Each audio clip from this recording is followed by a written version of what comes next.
Hey guys, how y'all doing? I hope y'all are doing good. Lord, drop my phone. I've been dropping everything lately. How y'all doing, guys? Hey, we're back. It's cold though. We're gonna go over a few things tonight in the Sebastian Rogers case. Want to come on for a minute and talk a minute about it. I think that it's something that needs to be discussed, needs to be talked about. Sebastian Wayne Jake Rogers, of course, went missing at the age of 15 from Hendersonville, Tennessee, the Stafford Court area. He was last seen the February 25th, 2024, leaving the Texas Roadhouse with his mother, Katie Lynn Payne Proudfoot. Was Rogers at one time. We know that he vanished in thin air on her watch, right? So of course, in my opinion, she's the number one suspect. I think that's how it usually works.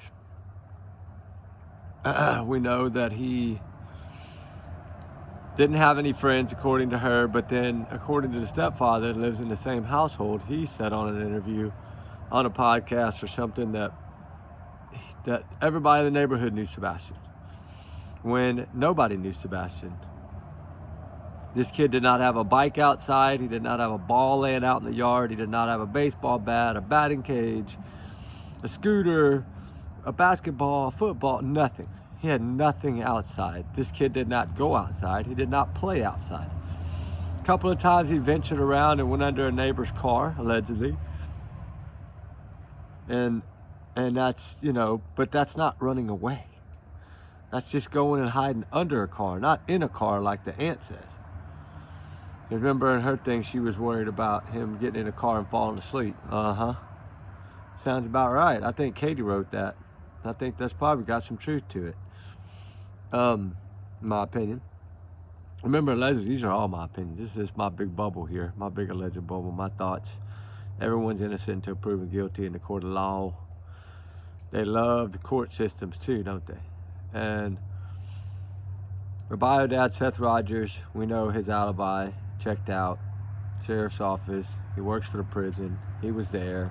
The other two don't have an alibi. We're going to talk about that a little bit tonight. We're going to play a clip. We're going to really see about. Remember when I told y'all about a couple of months, but it's been about 3 months ago, I guess, when I told y'all about, maybe longer than that. Maybe it was longer than that. There was no alibi for the dad and the stepfather, and I had never really had found anything to show that there was proof of it. I found something, and I want to go over it, and about his alibi and things of that nature, and has law enforcement ever said anything, right? You got to remember, the PI that's working for them knows everything. He's their PI. He's their investigator. He has to know everything.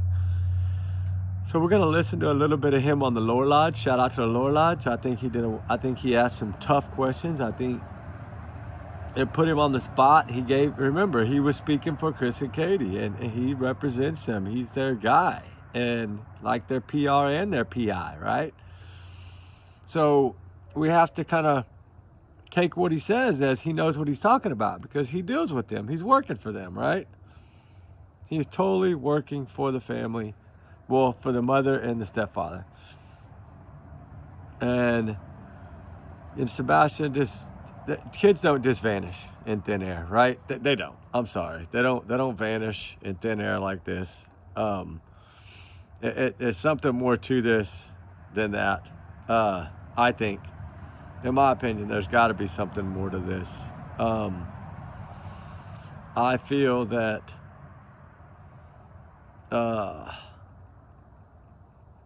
I feel right now this is probably the most explosive case in Tennessee, right? The two on top don't have alibis. Of course, Tennessee's most wanted, Sebastian Rogers, he must be found. We need to find him. He's Tennessee's most wanted. We need to get him. We're gonna bring him home safe, right, and sound, and let the court system handle it. We got the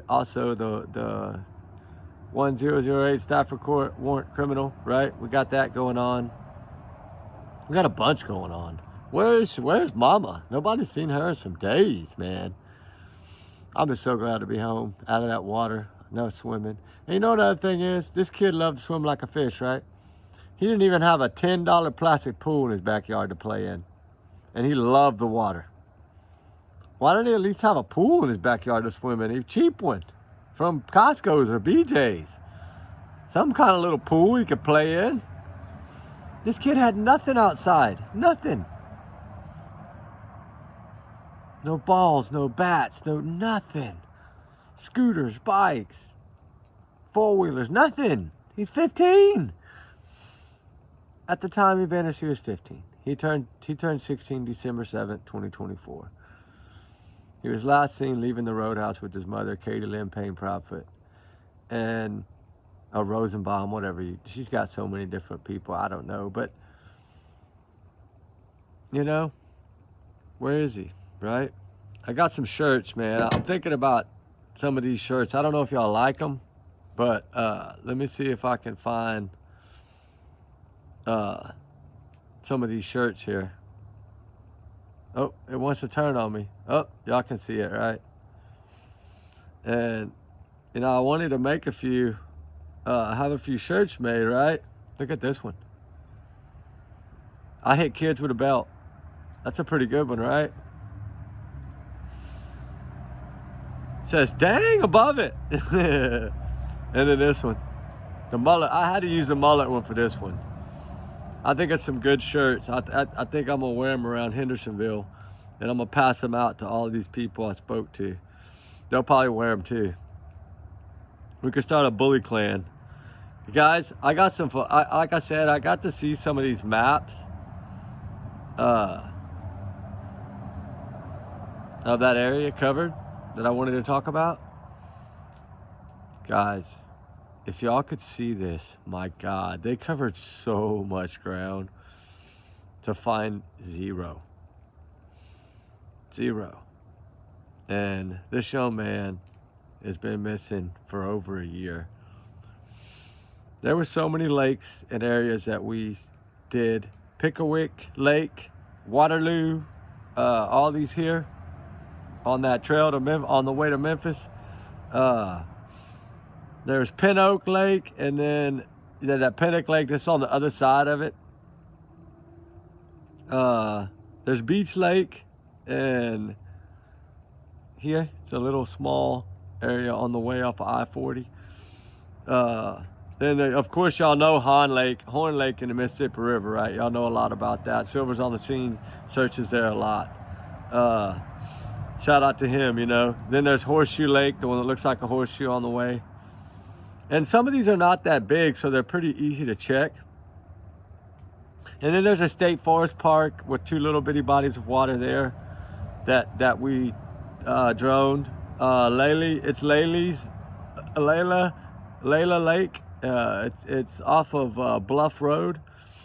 They're off of that on the way out there. And then there's Camp Nakika Lake. It's a little small lake also on the way. Down there just shows you the temperature at the lake. It was 48 degrees. Then there's what is this one? The Big Muddy Canal. This is the one we want to go back to.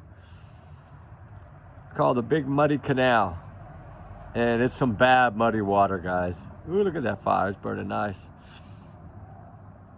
Kentucky Lake. I'm telling you guys, we've been busy. Then there's this one, in New Johnsonville, off of Highway 40 there. Runs all the way up, see that? It's another body of water. We're checking all these areas. Then there's Cypress Grove near the city of Johnson. Look how thick that is, guys. That's some heavily wooded stuff. And it's right off of I-40, right off of 40, going to Memphis. Then I thought this was kind of interesting. It's Jones Creek, but the place next to it is Kate Campbell Robinson Memorial Park. And I thought that was weird because his name was Kate, like Katie, right? And then there's a creek right there by it. That little blue Jones Creek there. There's so many areas. There's North something Deer River and Marlin Creek are all together right here. And I'm telling y'all guys, we've been busy. Then there was Station Camp Creek next to Rogers Field.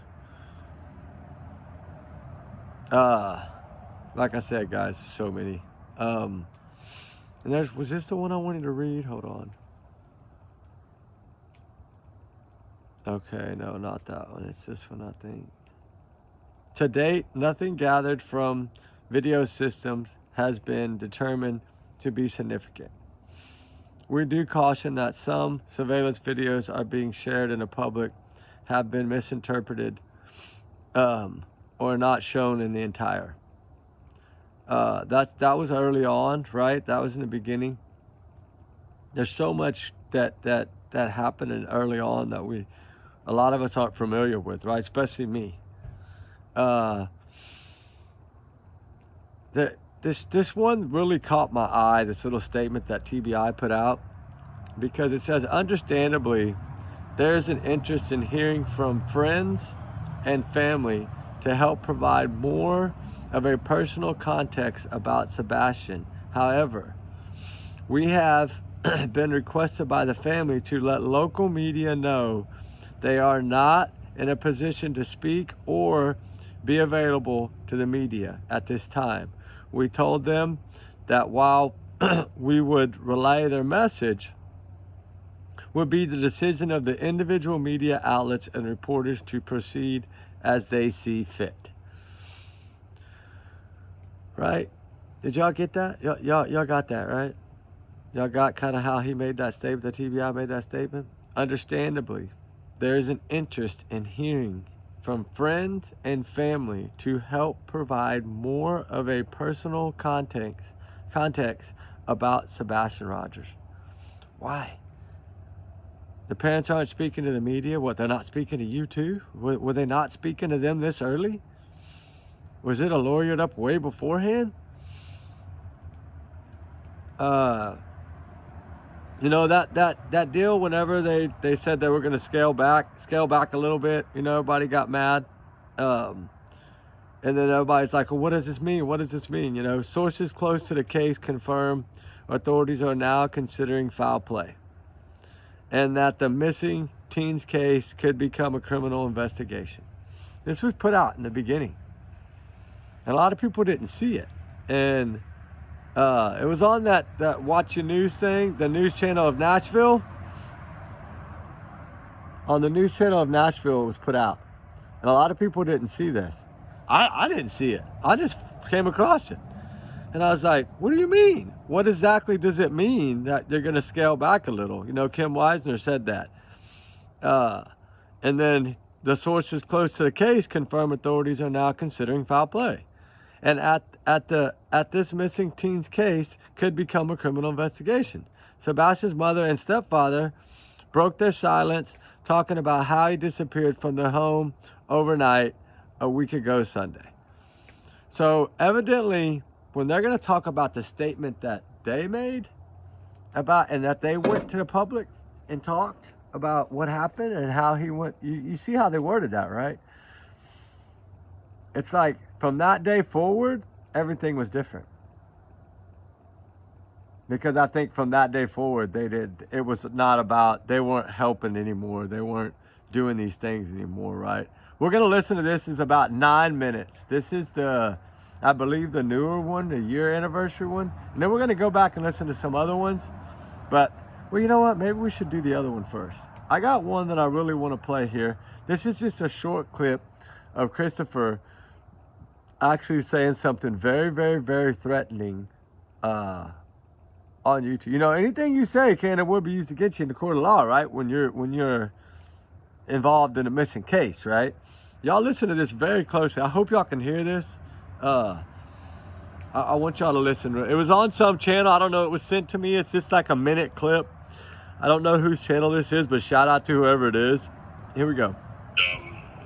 Seth and everybody has said that they agree. So, but I have not seen that. Just to be clear, I've not seen him taking the trash can out. There was some I can see, which is important to me, and I'm not going to get into. Oh heck, that's not it. Hold on, I messed up.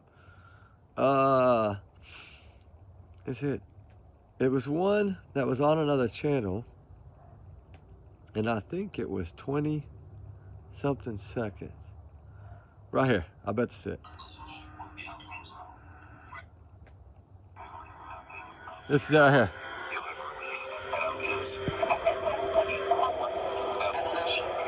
We'll see for how long. Yeah. We will see. I promise you, if Bobby told Seth anything of what he's told us, Seth opens his mouth, I promise you, it will never open again. Woo! He's threatening Seth. I hope Seth's filing on that statement right there. I hope he is filing on that statement. Do you realize that he can file against this dude on that statement? And he might already be, I don't know. I just know that he can.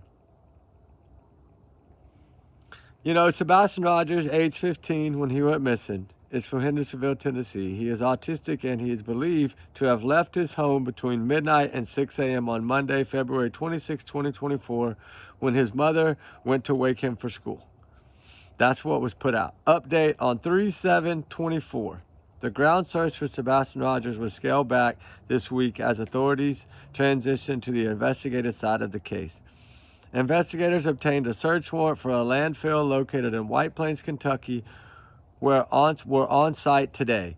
According to the Sumner County Sheriff's Office, the landfill in Kentucky is where the trash went from Sebastian's neighborhood in the beach area. Officials called the search of the landfill a precautionary measure to eliminate possible options and questions. Urgent. Teen with autism missing from Hendersonville, Tennessee. That was on 3/7/2024. And we know that that warrant was over state lines, right? So we know that that's very, very, very important. Let me see what this one is. Noticed early on was that the dog, to my understanding, scent tracker dogs specifically. Oh, that's about the dogs. That's on the Lore Lodge. We're going to listen to that right now, a little bit of that, okay? Because in the beginning of this is what I really want you to hear.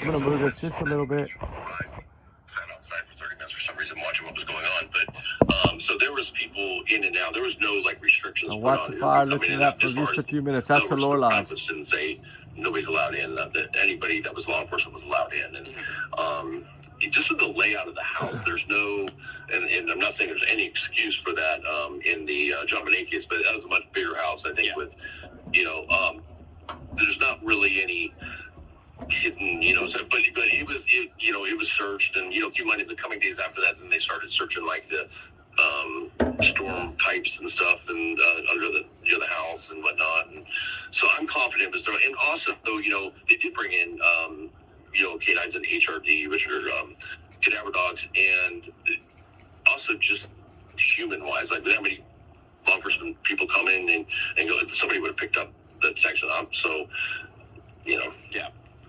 One other really quick thing, because this is something I've been trying to nail down. The morning of the report, my understanding is that Katie goes to check in on Sebastian. He's not in bed. She then goes downstairs to see if maybe he's making himself breakfast. He's not downstairs. She looks around the house. He's not there. She calls Chris. Chris then calls the sheriff's department or county dispatch. Correct? Yeah. So there's not it's not downstairs. It's a like ranch style house. Well, so yeah, I guess that's my understanding was that it was kind of like a little bit of a split level almost, but. No, but yeah. So I'm sorry. So yeah. So there was that, and then he's not there, and then she calls Chris. Mm-hmm. Chris calls.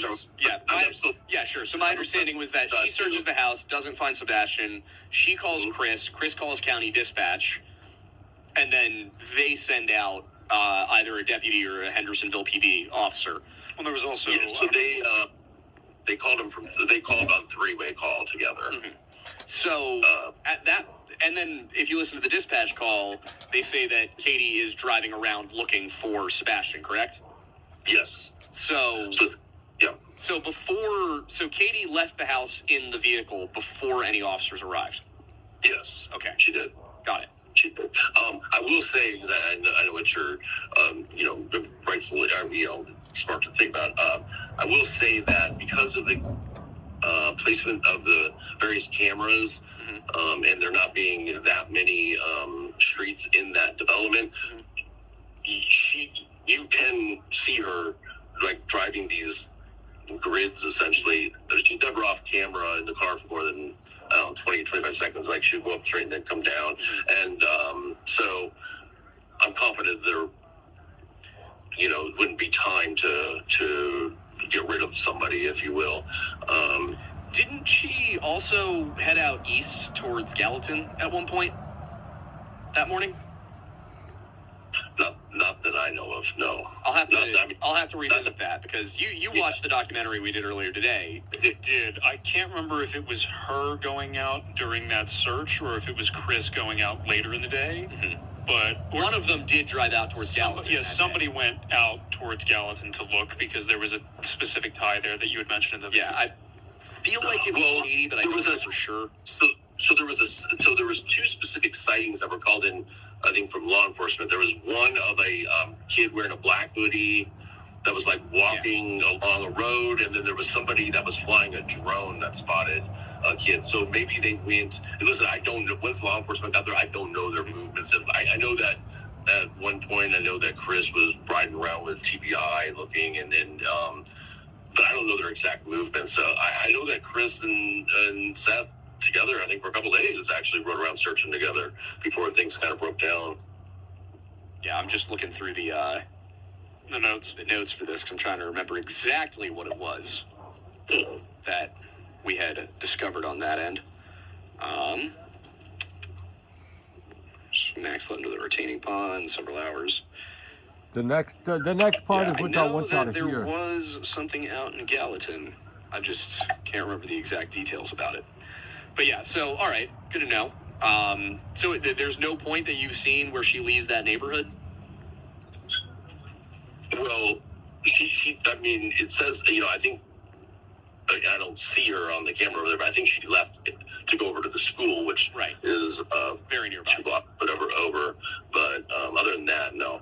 Gotcha. So this is another whereabouts question that I think is important because it's definitely come up many times. And I struggled back when we started our coverage in July. Something that I was struggling to find a law enforcement source on, but I was able to find news media, private investigators. I think Seth's private investigator, Heather. Yeah, Heather. She had said that she confirmed Chris was in Memphis that entire night, but I was unable to find a law enforcement source confirming that. Has law enforcement established that Chris Proudfoot was in Memphis the whole night? Yes, and I mean, and that is something that, again, listen to how long it takes to get to the truth. Some trust in, because they're not going to come out and say it, but keep in mind that there's cameras. So the project he's working on is a multi-billion-dollar project, right? So there's cameras there. There's cameras at his campground where because he stays in a trailer while he's at work. There's cameras there, and there's YouTubers that are watching this right now that know there's cameras there because they've been caught on those cameras and they know it. Snooping around, and the owners of the campground area that have those cameras have confirmed they turned that over to the FBI. I believe it was the FBI or TBI, and some other things are that his vehicle, Chris's vehicle's Wi-Fi enabled. It also has OnStar. Those are all things that and their phones. So people that watched the Murdoch trial, which I didn't really follow that case, but I did watch the part when the testimony about the Cellbrite analysis, and it's incredible what they could do with the Cellbrite, with the Cellbrite analysis. And I've been lucky enough where I've taken some courses through Cellbrite, and it's shocking. And you know, so immediately in Seth's too, they went and collected everybody's electronics, and they cloned those. And they ran Cellbrites on them, so they knew exactly where the devices were. They know where the vehicles were. They see them on surveillance. 2 minutes already. So if Chris had said that he was in Memphis at that job site, and they found out he wasn't, he'd be arrested by now. Because even if they said he had nothing to do with it, lying to the FBI, and the FBI did question about that. He'd be arrested already, huh? Itself is a crime. You don't have to be. So, yeah, so I'm 110% confident that he was there. And then, like you said, even it's Seth's own private investigators, both of them, because they weren't hired at the same time, Right. but they both, I think, were on the record as saying that he was at work. But okay, so just to be clear about it, has any law enforcement source told you that they have confirmed he was in Memphis the whole night? It told me directly, no. Okay. No. I'm just trying to make sure that we know what. No, Are you kidding me? It took him that long to get to a no.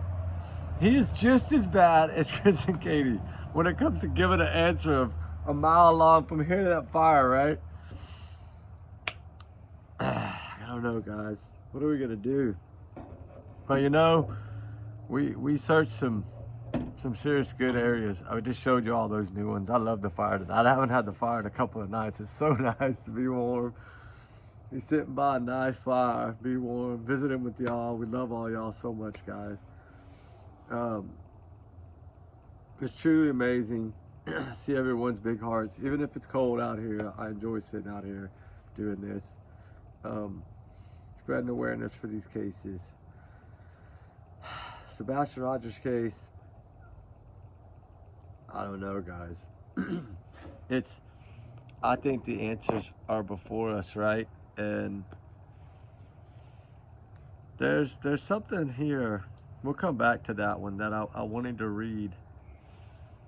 And I want to read it for y'all to hear, because I'm going to sit this way and read it. I want y'all to listen, right? Really, a lot better than if I sit over here, y'all listen better, I think. I'm playing.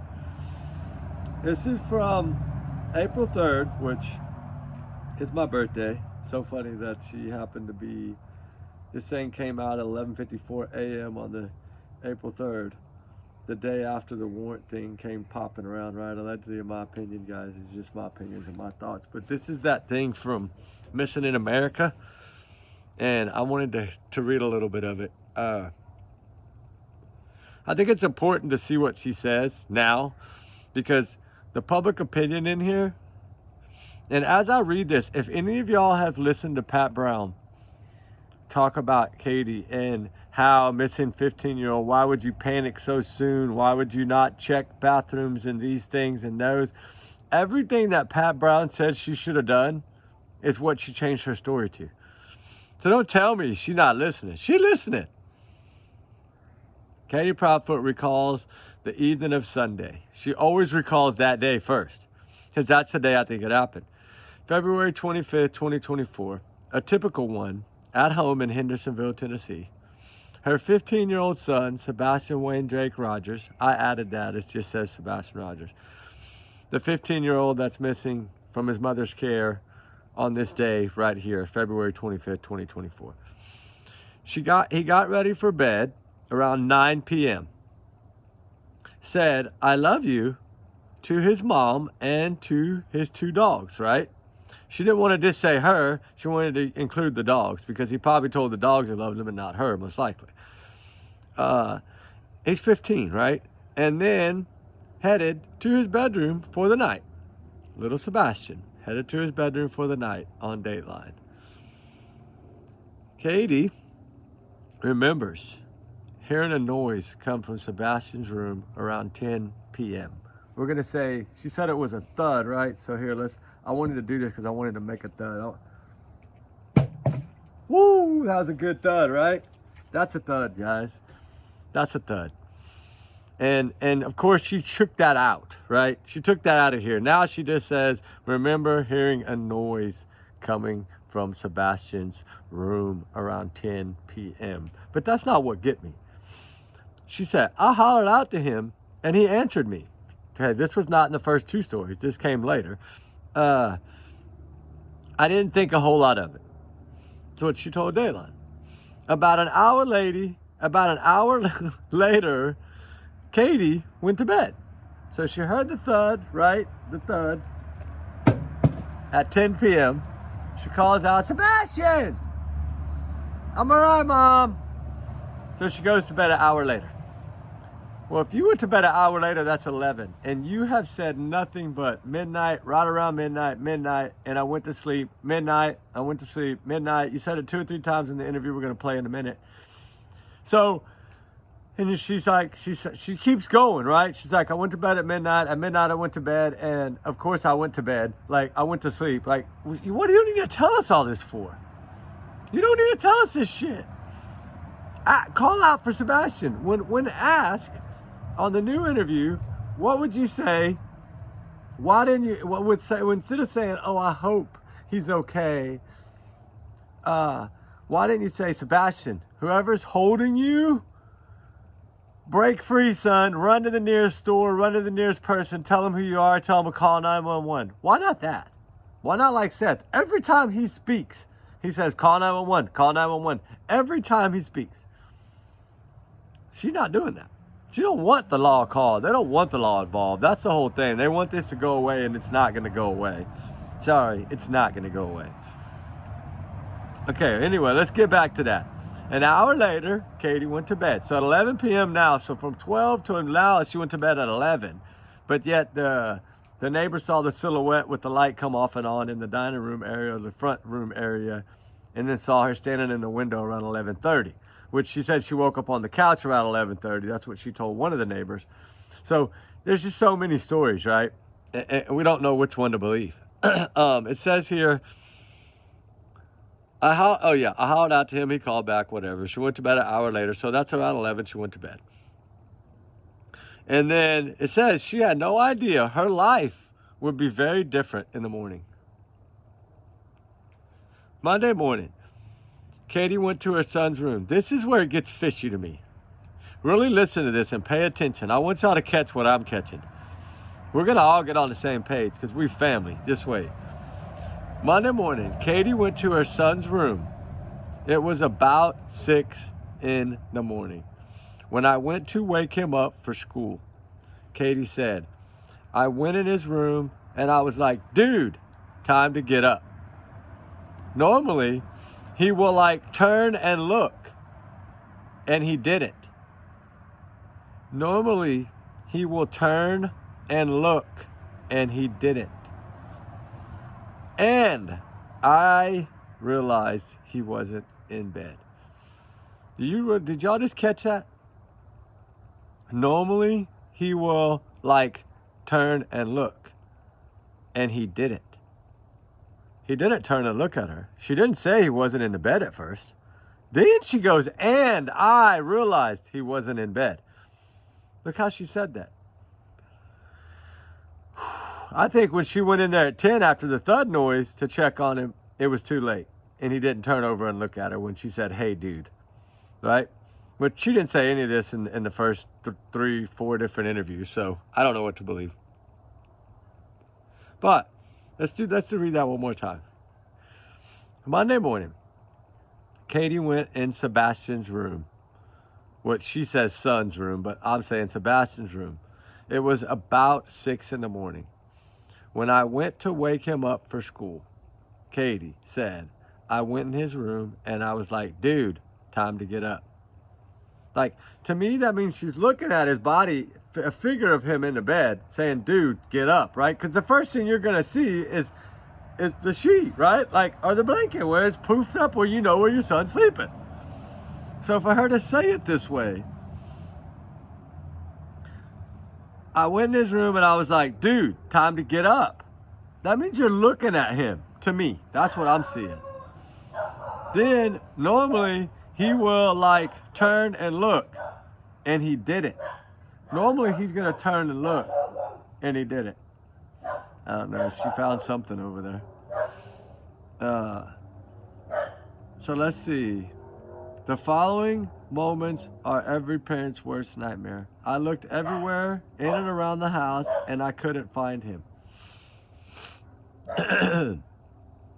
Katie said, I checked his bathroom. That's what Pat Brown said. First thing I'd have done is check the bathroom. He's 15. I checked the bathroom, and he wasn't in there. And I was like, okay, well, maybe he went in the kitchen. You came through the kitchen to go to his room. Y'all, maybe he got up before me. And so I went through the house. She didn't say she went to the kitchen. She said she went through the house. And when I didn't see him, is when I started to panic a little bit. That's what she says now. Where before, in 1 minute flat, she was already panicking, calling Chris, running out the house, driving off, like leaving. I ran through like literally every area of the house, everywhere, and that's when I started to panic. Katie says she jumped in her car and began driving around the neighborhood. Katie also called her husband Chris, Sebastian's stepfather, who was out of town on business trip at the time. It's like terror, Katie told Dateline. What happened? Where did he go? Question. I was in my car. I stopped. I asked one of the ladies walking her dog, and she was like, nope, haven't seen him. And it really like started to kick in at that point, Katie said. Okay, so it hasn't kicked in any time until she's already by the school, or almost to the school. Katie says she then headed to Sebastian's school and got on a three-way call with Chris and the Sumner County Sheriff's Office. By the time she got there, she went and told to turn around and head home because law enforcement was headed to their house. It was just like the more people were coming and everyone was looking, and every time someone came back and they didn't have him, Katie couldn't finish her thought. Sebastian is on the autism spectrum. You wouldn't recognize him as a special needs person. But yet you make him wear diapers. You say he's goofy. You say he has no friends. You say he doesn't have a thing for personal space. He gets in people's face. He's this, he's that. He's a liar, according to Chris. He tells stories to CPS, tells stories to his teacher. All these negative things you say about him. And now, a year later, you're going to say something nice about your son. Wow, you'd be ashamed of your damn self. Katie said he's smart and capable and functional, but he does have areas that he struggles in. Katie told Dateline that Sebastian does respond differently in certain situations. He does not have that issue he has an issue with loud noises, specifically like, spontaneous ones. So he does avoid sudden loud noises, she said. He also hates bugs. This one's important. He also hates bugs and would avoid any area where he saw one, according to his mother. So that's why he didn't go outside. Right? He had in his head those fire ants, and it terrified this kid, I believe. And that's why I believe he would not have gone out there without shoes. That's why I believe he didn't go outside on his own, or the dogs would have picked him up. What Sebastian loves is water. Swims like a fish, Katie said. But you got no pool in your backyard. Not even a small little kiddie pool he can play in. Come on. That's BS. Not even a softball or soccer ball or anything outside. A football, baseball, bat, trampoline, a swing. Nothing.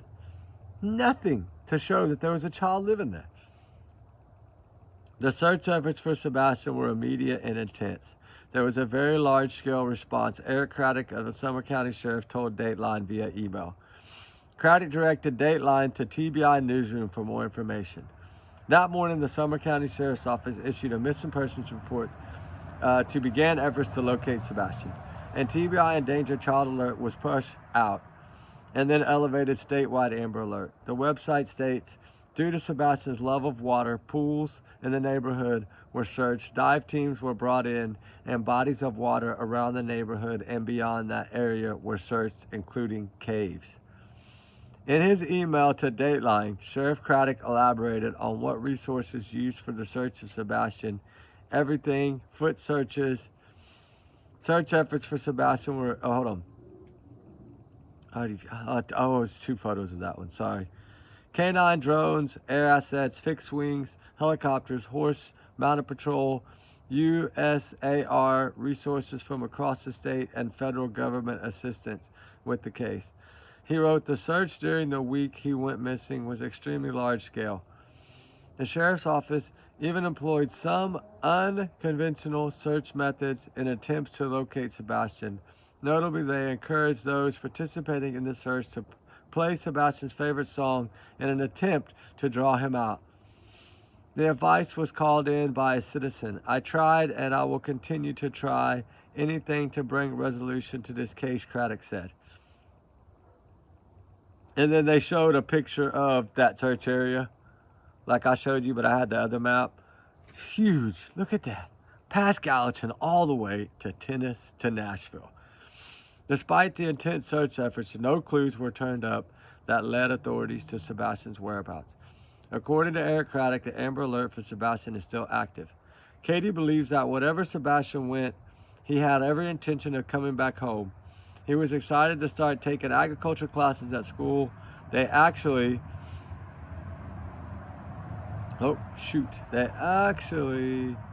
classes at school. They actually have animals in the school that the kids will work with and advance through classes, Katie said. And that is what he really wanted. He wanted to get in there and start working with the animals. Sheriff Craddock wants to assure the public that investigation into Sebastian's disappearance is active and ongoing. Our team is committed to following every lead, analyzing every piece of evidence, and uncovering the truth about what happened to Sebastian Rogers. He wrote in a statement to Dateline, we understand the community's deep concerns and desires for answers, and we share that concern. However, I urge everyone to rely on verified information from law enforcement rather than online speculation. Misinformation can hinder the investigation and distract from our efforts to bring Sebastian home. The sheriff's office would not comment on whether authorities suspect foul play or have any persons of interest in the case. Our priority is finding Sebastian and bringing resolution. We need credible information. We ask you to come forward and report it to the appropriate authorities. At the time of the disappearance, Sebastian was 5'5", 120 pounds. He would be 16 years old today. He's brown eyes, blonde brown hair, last known to be wearing a black sweatshirt, black sweatpants, and black frame glasses. The Proudfoots believe Sebastian may not have been wearing shoes when he disappeared. Every pair of his shoes in the house have been accounted for, Chris Proudfoot told Dateline. All the shoes that I can think of that we had in this house. Wow. That's crazy, ain't it? Katie and Chris want to make the public aware of some of Sebastian's identifying features and tendencies. He has large freckles on his back of his neck and walks on his toes. He also has a unique run, putting his arms slightly behind his back and leaning forward. We urge anyone who thinks they see Sebastian to not approach him, but instead take picture and call 911. Let law enforcement handle it. If somebody spots him, please be straight and vigilant, Chris said. The TBI newsroom asked anyone with credible information about Sebastian to reach out through TBI tip line. It includes a possible sighting. Pictures should be sent to TBI at tbi.tn.gov. Sheriff urges the photographed information be sent immediately, as time may be of the essence in revealing sightings to the website. $50,000 reward is put out by the FBI. Wow, guys. Right? Little Sebastian. Where is he? Can you recap the overall story? There's one. I want to play a little bit of this one. F-O-O-T. Chris, C-H-R-I-S. This is, I believe, Chronicles of Olivia. So, I mean, first, just as parents, tell me what the last now. Oh no, maybe this is the other news lady. It is the other one. Horrible beyond words. This was an experience that I would have never dreamed. You ought to tell me if I was getting low. Honestly, I can't put words to how hard this has been and how much it hurts not knowing where my son is, where he's at, if he's okay. Just horrible is the best thing I can say. What about for you? It's rough. I mean, we were on day 11, no answers. And the horrible things that people say just keep rolling in, regardless of taking time to consider the facts and, assumptions is what they're going off of. But, for us, we sit here and we wait, and hopefully we'll get an answer, or hopefully he walks through our door, which would be amazing. I was going to say, how badly do you both want Sebastian to just walk through that front door to get that call? I'd give anything. In a heartbeat, I would give anything. It's not measurable. Let's put it that way. There's no measurable. Anybody says all it is. You've never sat in these shoes. You've never been in this situation. And I don't ever wish for people to be in this situation. And what's Sebastian like? What's his personality like? What does he love to do? He, for the most part, is happy. He likes to laugh and joke and tell you all about everything and then some. He loves games. He loves video games. He loves to play with his Legos. Even building things with me. We build little projects here and there, but he's always a character. Are there any weird tendencies that he has that might be able to help people find him in this search? I don't know how helpful to finding him, but he fidgets constantly. He loves shiny pennies, paper clips. He's always like, whenever we go to the grocery store, he always looks on the ground and looks under the register counter, and he's always looking for shiny pennies everywhere. Paper clips. He loves to bend them out of shape and play with them, fidget with them. He loves playgrounds.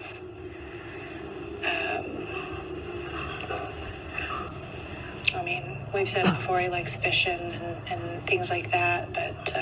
Cats. Boy loves cats. He does. He loves cats. It's his favorite animal. I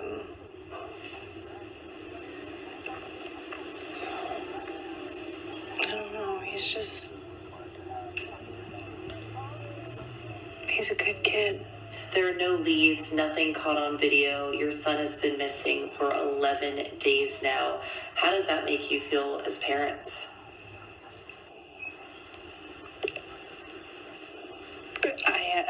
I don't have words to describe how I'm feeling right now. Every day is harder than the last. We're out, we're looking, we're trying to make sure that everyone stays looking and doesn't let You haven't been to one visual. Face fall to the bottom of a feed or get covered by some other nonsense. We just want our boy home. When you walked in Monday morning and didn't see Sebastian in his room, what was your gut reaction? My very first reaction was, oh, he got up and got breakfast. But when I realized he actually wasn't in the house, I've never experienced sheer panic in the way that I did And basically for every minute since, that not knowing where your child is a pain that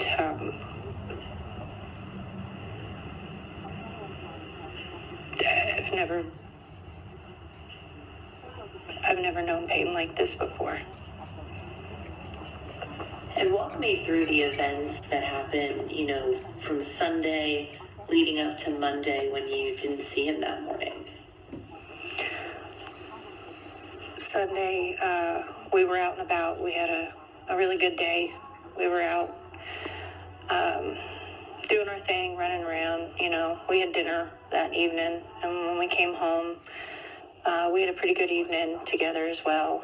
He was playing right up until bedtime, and then some. I let him stay up a little late. And when I told him to go to bed, he's like, "I love you, Mom. I love you, puppies." And he went to bed. And I went to bed around midnight. Everything seemed fine.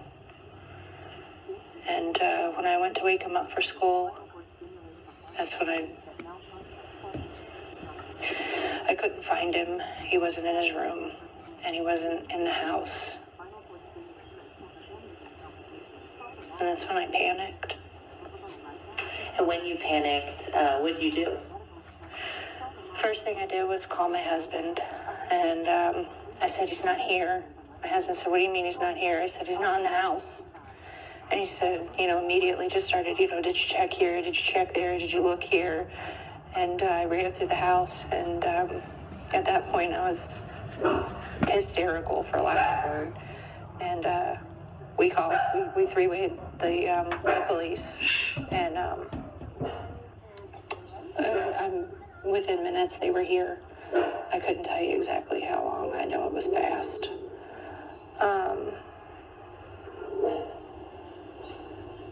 And we haven't found him. When I got the phone call that he was missing, like she said, we asked questions of where's he at, check this, check that, and then we called the sheriff's department. After we called the sheriff's department, I stayed on the phone pretty much most of the time. And then while I was at work, I asked for a relief, got a relief, got in my truck from Memphis, and made my way to Nashville. And that was, I guess, Monday? The morning that he was missing, yes. Okay. And so what was your reaction when you got that call from your wife that Sebastian was missing? Initially, I was like, "Oh, he's goofing around again. Here we go. He's like hiding."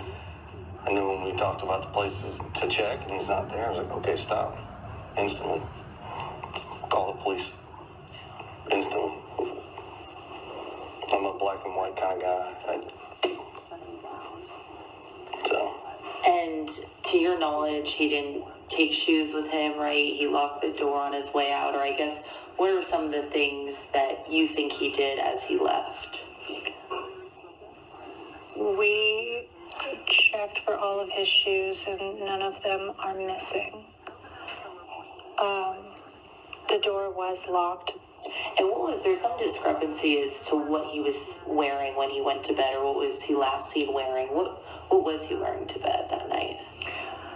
When he went to bed, he was wearing black sweatpants with white stripes down the side, and he had on a black long sleeve black shirt with a print on the front. I'm pretty sure it was one of his like Star Wars or Halloween or even Minecraft. You should be able to see that. That's the three things that majority is on his clothes. Yeah. Oh, he has his flavors. And obviously you guys are going through the unimaginable, and then, getting a lot of like the kickback that you've seen on social media. I mean, how much worse has that made it for you two to go through something like this? Honestly, we stopped looking at it there's a lot of terrible people in this world, and I don't want to waste energy on any of that. I want the focus on finding our son. You want the focus are the facts. on finding your son, but yet it's been 11 days and you hadn't looked one damn day. You hadn't been to one visual. You hadn't been to one prayer. You haven't been to one nothing. You're just sitting on your ass at home, locked in there, barricaded, trying to write your damn statements. That's what you've been doing, in my opinion, allegedly. You know, and y'all's comments are y'all's and y'all's alone, not to reflect the channel.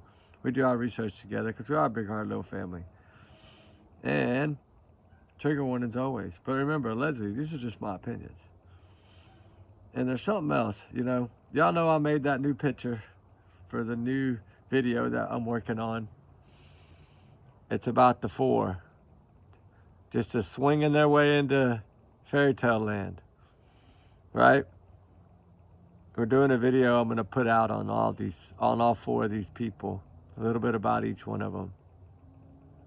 We've been doing our homework, guys, and we're not gonna let this die, especially now after talking to neighbors and speaking to so many people and learning so much, right, about that morning, you know, when she left, right? When she left the house. Windows up. A couple of people have talked about that, I believe. I saw that in the comment where somebody had talked about the windows being up. You know, of course, that's one of the things we look at, you know, because Seth lost his voice yelling out the window of his pickup, so we don't see any windows down. Who's she talking to? No, she's not talking to nobody with a dog. I'd like that person to come forward.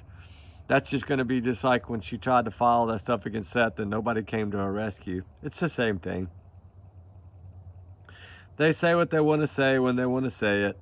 At school, but he is extremely socially awkward. Here, look.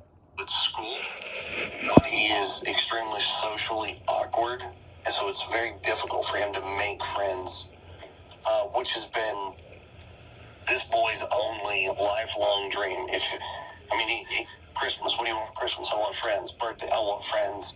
Anything that he could do to get a friend, he would love to do it, which is potentially dangerous because that could open up doors for somebody to say, hey, I'll be your friend, and potentially cause harm. Yeah, right, whatever. This kid wanted friends because y'all locked him in the house. That's why he wanted friends. He wanted friends because he couldn't have any. An exclusive look at new video evidence. Thanks for joining us here at 6. I'm Rory Jones. And I'm Hunter Hogan. A lot to get to here tonight. Authorities have scrutinized home security video from that Hendersonville neighborhood, trying to learn what happened to that teen with autism. Now, you can take a look for yourself. Our Nick Barris obtained video that appears to show two people near Sebastian's home the night his parents say he disappeared. Y'all remember that one, right? Old Nick Barris. I'm so glad he put that out, really.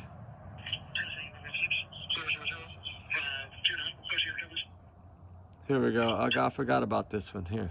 We'll play this one more time, too, because I want to talk a little bit about this.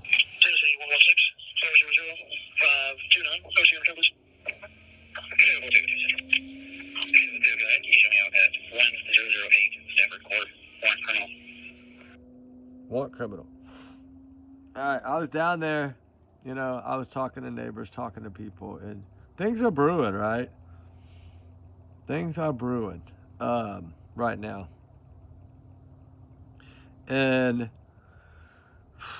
I'm kind of glad in a way that they are, right? And one thing that's bothered me is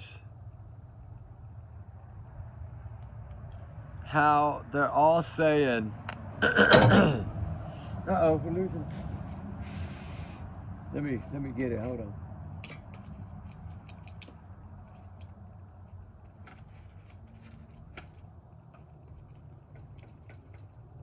There we go. How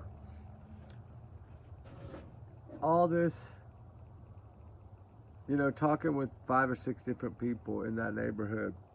I've never been this lucky to talk to that many, but 4 of them were together at one place, and It was so happy that I could speak to all 4 of them. Shout out to them for allowing me a few minutes of their time. But all their stories are consistent, right? Nobody ever saw this kid outside. Nobody ever saw him playing. A couple of the neighbors saw him, but what they saw was not nice, whether it be Chris spraying him or calling him the R word or telling Katie to come out the house and get her R word son or he's going to take care of it. And all these verbal threats always by the stepfather. All the CPS abuse. These neighbors see everything. Those cameras catch everything, right? So when those people come to that neighborhood, don't think, when they were asking for video surveillance, they were asking for a way long time, I'm sure. They clearly made it, confirmed that they wanted anything from the day before, the 25th, any earlier in the day. They're asking if anybody knows Sebastian to please call and tell a little bit about him, what he likes, who he knows, and places that he likes to go, remember? Wow. Why are they asking that? If they're telling them and cooperating like they say, which I've always thought that when they say the parents are cooperating, I figured they were talking about Seth. And if Seth is happy with what's going on and feels like something is good and going to happen, then we have to take that because he's the one dealing with them. He is the bio father. Now he is the backbone of Sebastian Rogers. I hate to say it, when it comes to law enforcement, Seth is now the backbone of that child. It is no longer about telling Katie anything or no. They're probably getting it from their friends, but they're not getting it from TBI. I think they're afraid of them. Their PI is not even dealing with TBI. Why not? Why is he not dealing with TBI? Because they won't deal with him. That's why. They're not going to tell him anything. Anybody that happen to be paid by that family, you think they're going to tell him anything? No. He knows this. He clearly said it on Lowlines. The TBI ain't telling him nothing. And he doesn't know anybody at TBI. He has a friend that's in search and rescue. That's friends with TBI. He's not. And he beats around the bush on his 2-minute freaking answers that don't even give the answer. And then he has to be asked the same question again, just like Chris Proudfoot. And he still don't give the answer. And it's like the Terry Lynn, interview. Everybody wants to talk about that interview. Yeah, it's pretty interesting because that's when he says he didn't take a test. He said negative. But he still didn't say no. You see how his answers are? He's chicken shit. That's what he is, chicken shit. He wants to hide behind his lies, and he's good at it. He's good at hiding behind his lies, and he's not educated at all. I don't know how he's not. Katie's the educated one, Chris not. Look at the difference in the two when it comes to YouTube. Look at the difference. You don't see Katie over here acting like Sling Blade, talking stupid, trying to change their voice and act like you're Farmer Fred and mashed potatoes and gravy and green eggs and ham and shit like that. No, quit sipping the moonshine, man. Damn. Something. I mean, I don't get it. I figure by now they'd both be in a slammer. I think it's coming soon, but I wish it was sooner, right? I think something finna blow. From what I was getting from all them people, oh boy, it does sound like, to them, they feel like something is boiling. Like the water, you add a little bit of salt, right? And it starts boiling a little more. That's about where the stage it's at right now, according to a lot of the locals there. And I talked to people all the way down that Highway 40 at that truck stop and where they had a clip, the truck stop that they had saw maybe Sebastian in a truck like Chris's. Remember that store? I talked to them. That had turned out to be nothing, a nothing burger. But they still know about it. There's still flyers up in the windows in some of those stores there. It's good to see. I didn't really see any billboards, but I don't know. I looked for those, but I just didn't really see them. But now there is some digital ones when you're driving that if they don't flash that particular spot, you don't catch it. So it might be that it was on a couple of different ones and I just didn't catch it. But I didn't really see anything. Chris said there was like 7 of them, but I didn't see them. I think there was one electronic sign, like a smaller billboard thing. I think that's the only thing we saw on that trip between Hendersonville, well, Gallatin, and because we started out in Gallatin, from Gallatin all the way to North Memphis, going into the Mississippi River right there. And then we actually worked this way, like all those places I showed you, because a couple of those were right outside of Hendersonville, and we were just searching everything, right? Because I had a guy with me this time that had an underwater ROV, a little small one about this big. And it's like 20 grand for that little bitty box, right? And it's got like, I don't know, it's like 500 feet of cable. He can go like 500 feet. And so it's pretty neat to see how clear like that thing was in that water. But because usually I think wintertime the water is darker, right? But it was still like magically crystal clear. You could see everything on the bottom, from tree branches to cans to bottles to toothbrushes. We saw it all, right? We saw everything on the bottom down there. And, you know, we searched really well a lot of these waterways around them, around the edges. Ruby ran the edges, and we had another dog that was running up high, and we were running down low circles, and we just, every 2 feet, you step 2 feet, do another circle, step 2 feet. Like we were doing circle grids around some of those bodies of water. And they were up top doing the same thing, but they started out and worked their way into the top of the bank. And we did that all the way down. Each one, some of them were 10 minutes apart, some of them were 30 minutes apart, but we stopped we got to pretty much all of them but 3. So we got to go back and review a lot of footage, because a lot of it was, once he showed us how that thing worked, then he would turn it up, the speed on it, to where he could cover, and then we'd go back and watch it, right? So that's what we were going to do, was do a Zoom call later tonight, and we're going to watch some of this footage. So we can see some of this stuff in the bottom of these lakes and see if it's anything interesting. There wasn't really anything big objects or like boxes, or there was one that had a toolbox in it, but it was a small little toolbox. It was laying on its side and the lid was open. There was no tools in it. So I don't know. I guess it was like an old-timey metal toolbox that somebody had thrown in one of those lakes. But there, as far as we know right now, I don't know what's on some of them, because I didn't see it. I was actually doing ground searching. So I'm curious to see what all, you know, it picked up, right? And I'm curious to go back and see my GoPro, what all we were able to pick up too. You know, it's because we did get sprinkled on a lot, and I wasn't able to film an awful lot, but I did make a few videos. I'm just trying to dry out those Sims cards in rice right now so we can see if they'll work. I hope they do, because it's probably like 2.5 hours of footage that I really wanted to share with y'all guys. Especially at that one by that Katie's place. That was pretty interesting body of water there and around it. There's a couple of really good target areas that we had searched there that we put the drone back on again. And I'm curious to look at those clips. Like I said, I just got in and I haven't been in long, and I wanted to do this fire chat tonight to go over some of the stuff the neighbors were telling me, you know, about that morning. And the one that she spoke to that morning said that she told her that she had fallen asleep on the couch and woke up around 11:30. And I don't know, it's so weird, because she told us it's always been midnight, right? Went to bed at midnight, right around midnight, right around midnight. That's been always. We got on the phone at 9:43 or 9:46 p.m. They talked lengthily till right around midnight, right around midnight. She put up the dogs, went to bed. Which she didn't usually put up the dogs if Chris wasn't there. They slept with her, so I don't know why she had to put the dogs up. But anyway, I'm wondering, more or less, because that morning, everyone that I talked to, which was only one that saw her driving, and one of the ladies that had saw her by the school, because remember, the bus comes around 6:20. That's about the time she left. So was she following the bus? Was she, I don't know what her plan was, right?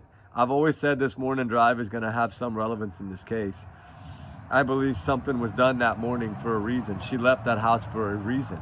And then the Apple Watch. Where's the Apple Watch? The neighbor said she always wore the Apple Watch. I was able to go back and look at some of the footages and find out that, yes, she was wearing an Apple Watch before and at the Roadhouse dinner. But after that, it's not seen on her arm anymore.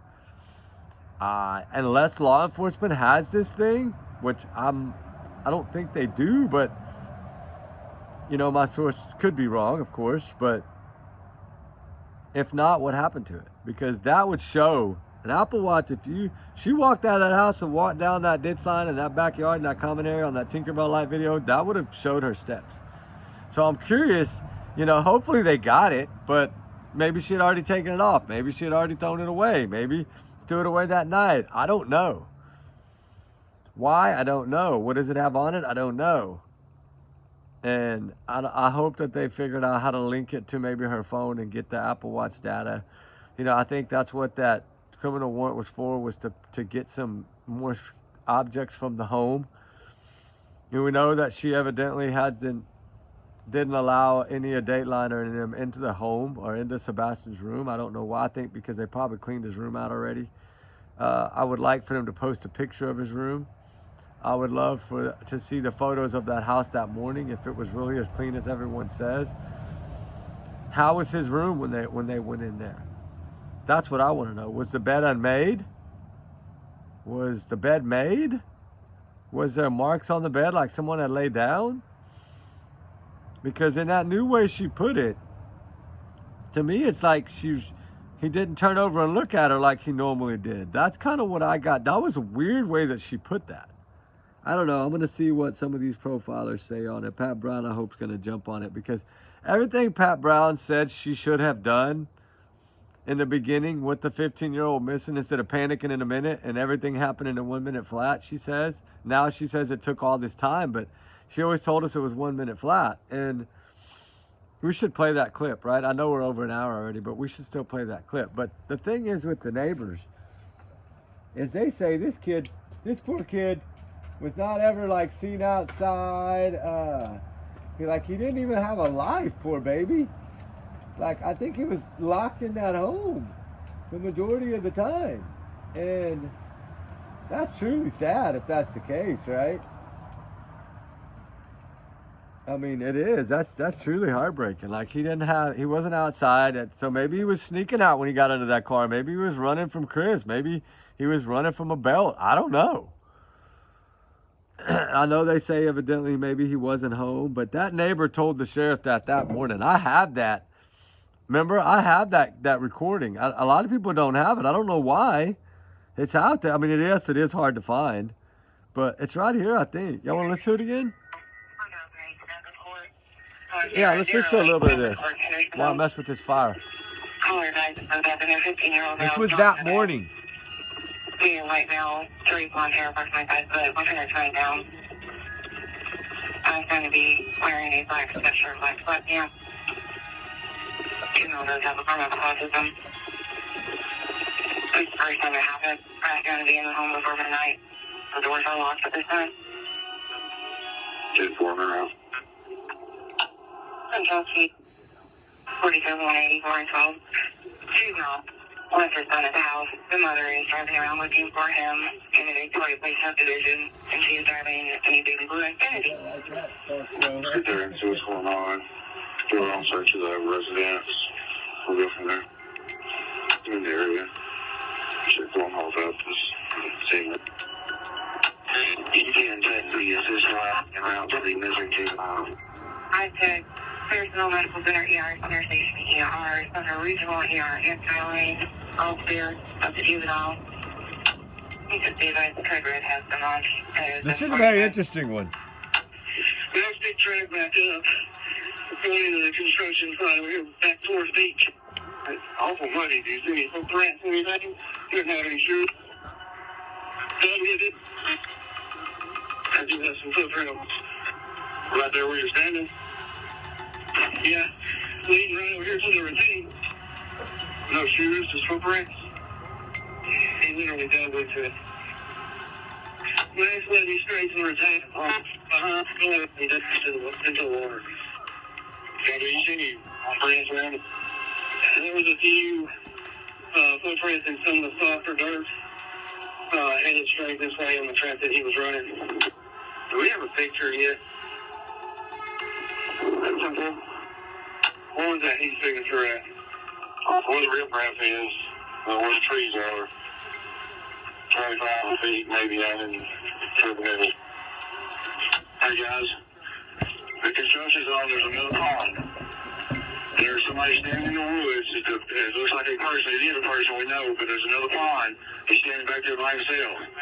Past the construction zone in the same area back there. Yeah, the north end of it, yeah. Tell the machinery was straight back. There's a person in the woods by that pond. Past the house on the other side of the tree line. Going back toward beach or going on the back side. Yeah, on the back side, and he's not moving. He's just standing there by himself in the woods. It's Hendersonville 517. I'm on the northeast corner in the cemetery across the tree line. Am I close? No, he's backside. Mickey, if you can, do you have anybody there with you? Stand by.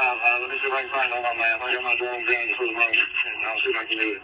There it's over. 1 to 2. I'm in my truck. 2, there's 4 of us on foot coming across the yard, swap directions. 19's on the same.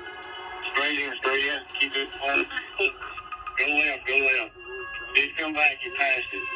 There's a finish right there. Won't be there. Long way you going. Stay in the woods, it's woods. You should be about 15 foot from it. What's John's first name?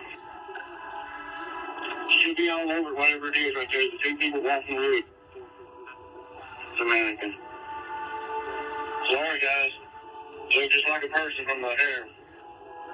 There's the 66. What's the name of the child that we're looking for? First name is Matt. Okay, can you repeat that? First name is Matt.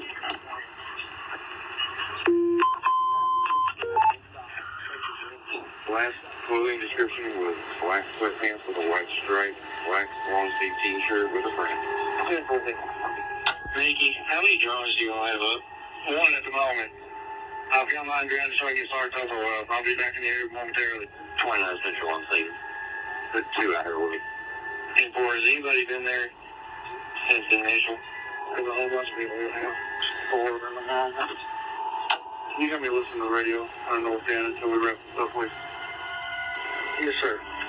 Brandon, you've got Hendersonville Mountain Patrol coming up there, and Joe's sending some more cars if y'all want. If we can start from the beginning, from the original house, and set up a new plan up there.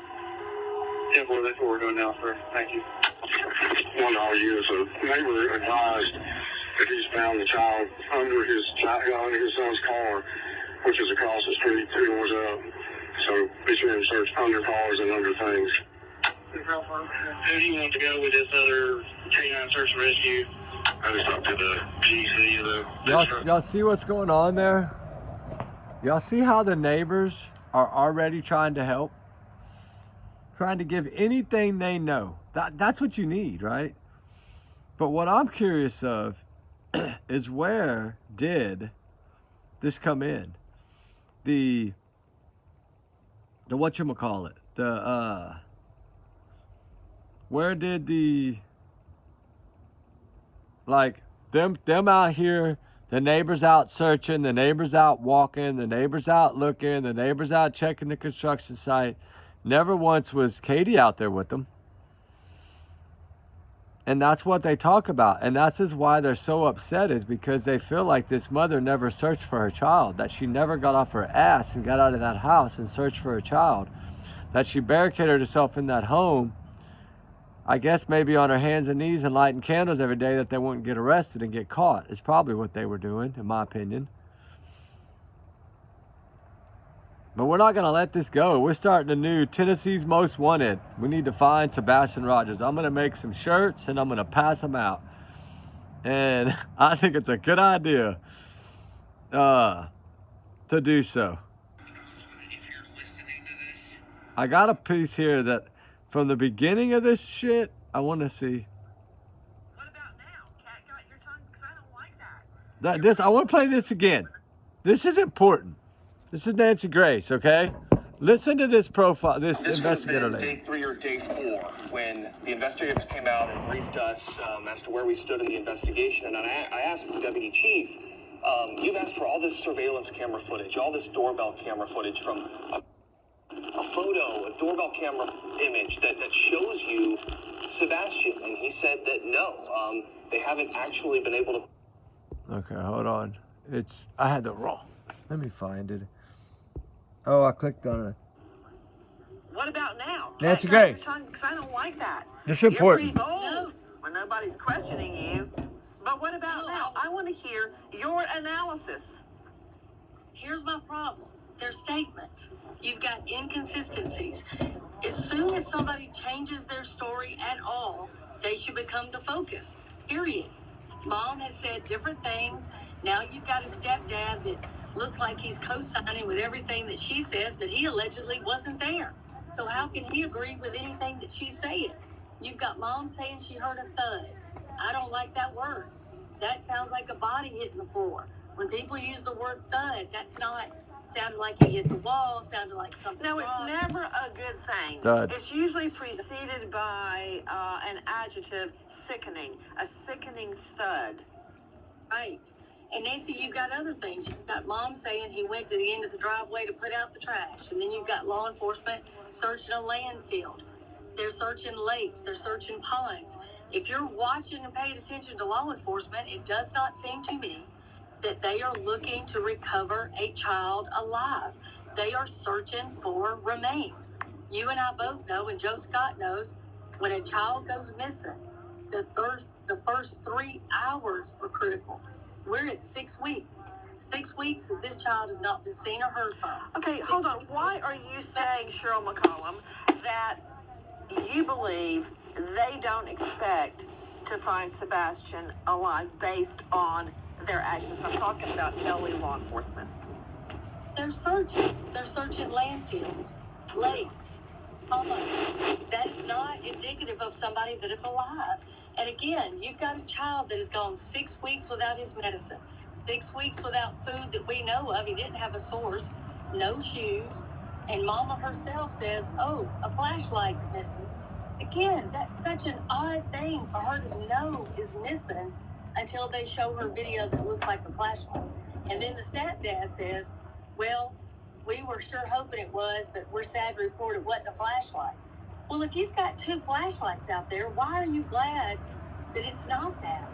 That, to me, would signify that somebody was out there in the wee hours of the morning with 2 flashlights, meaning 2 separate people, the night your child went missing. I mean, it's just odd.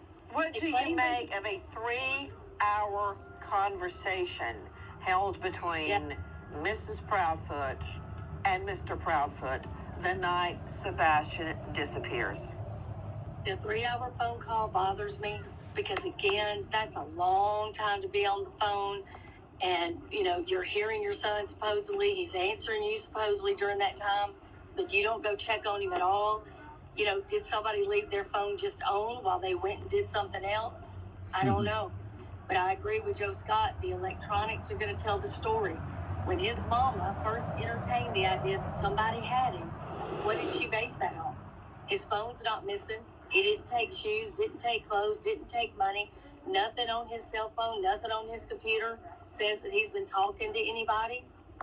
I mean, she's entertaining something that we have no facts for. Well, I'm concerned about the, and you're right, whenever I hear inconsistent statements, as I've discussed many, many times in front of juries, it's one thing to add or embellish your original statement. Because maybe you weren't asked the right questions first time around. Maybe you remembered something in addition, triggered by questions.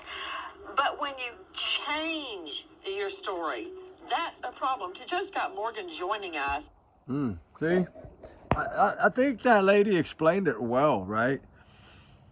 Although we still have to have hope. But that's what we do. We believe in hope.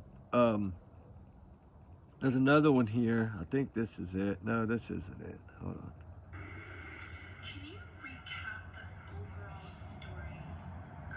Yeah, I want to play this one real quick. All right, guys, we're going to listen to this. Chronicles of Olivia. Shout out to all these Nancy Grace, Web Sleuths, Dutch, everyone that we're playing. Shout out to all y'all. Wonderful job, wonderful job, wonderful job. This is entertainment purposes only, guys. We're trying to learn. Let's listen. Sebastian's disappearance. Kind of walk through that day. Sunday, the day before he went missing. The day before he went missing. You're telling us that. Got up and, fun fact, I made breakfast that morning. we had a good time. We were laughing, we were joking. He talked to family on the phone during breakfast to brag. We went and picked up our niece. Yeah, I got a call and asked if I could go and pick her up, and I did. And so we went and did that. We went to BJ's. Had a good time there. He ate a colossal popcorn. Came home and put groceries away because we bought snacks because, you know, he's 15, snacks. We went to the bowling alley, and then from there we went to dinner. Came home. He took out the trash because that's his chore. He takes the can to the end of the driveway. 9 o'clock. Talk about that for a second. Taking out the trash. I spoke to the neighbor. You can't tell. Seth said you can't tell. It's too grainy. It's too shadowy. We know they cannot make out who that is. If they would have been able to verify that that was Sebastian taking out the trash, law enforcement would have said so. I'm sorry, they would have said so. And I believe the neighbor. It's so dark in that neighborhood. Remember, even Katie told us it was extra dark that night. How she knew that without going outside, I don't know. But maybe she's magic or psychic. I don't know. But I did communicate with people about headlamps and things of this nature, and they all agreed that it looks like headlamps because they were stationary. They never really moved. Like, they you know, it's not like a flashlight. Like, you know, if you have a flashlight, your arm's still moving, right? When you're walking or you're doing, the light is going to be moving all over. But when it stays in one path, right? One path, it basically, you can tell it's like a headlamp. Y'all seen mine before. I've showed y'all. I've done the testing, right? And that area was super dark that night. I think I still have these photos. Hold on. I think the ones that we created, I think I still have them somewhere. I might have deleted them out for free up space, but okay, no. Okay, look. This is at like 1 in the morning. Those are those two the lamp poles that are across the street to the left of that home that had the camera, right? They're like across from those trucks to the left.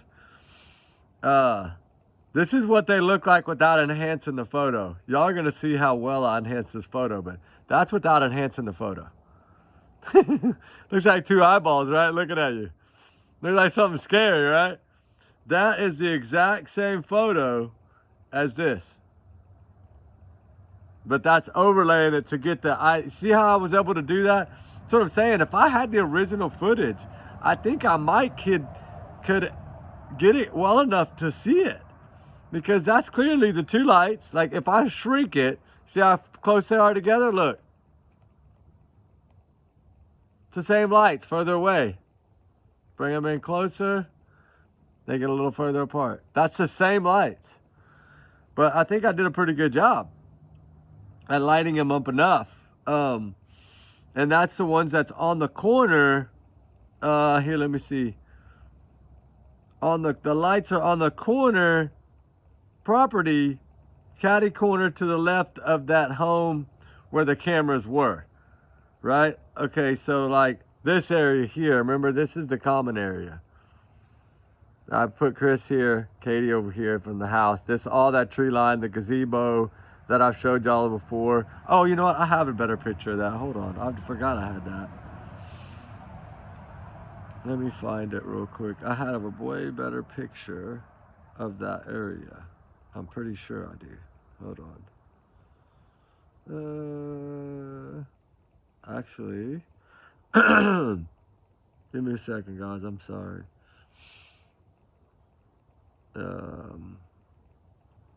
Anyway, that particular area, I know I got it too. It's so freaking dark that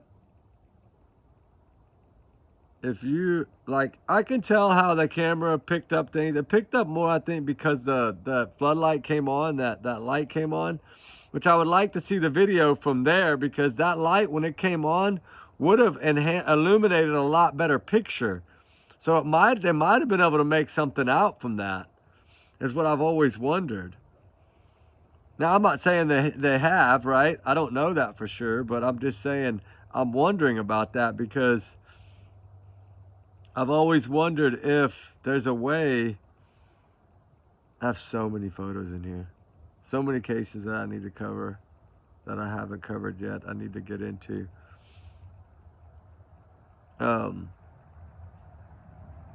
Where in the world is that photo at? I know I had it in here because I saved one for the reason of this. I don't know. I guess maybe it's in the other phone. Sorry about that. I thought I had one in here though, but I don't.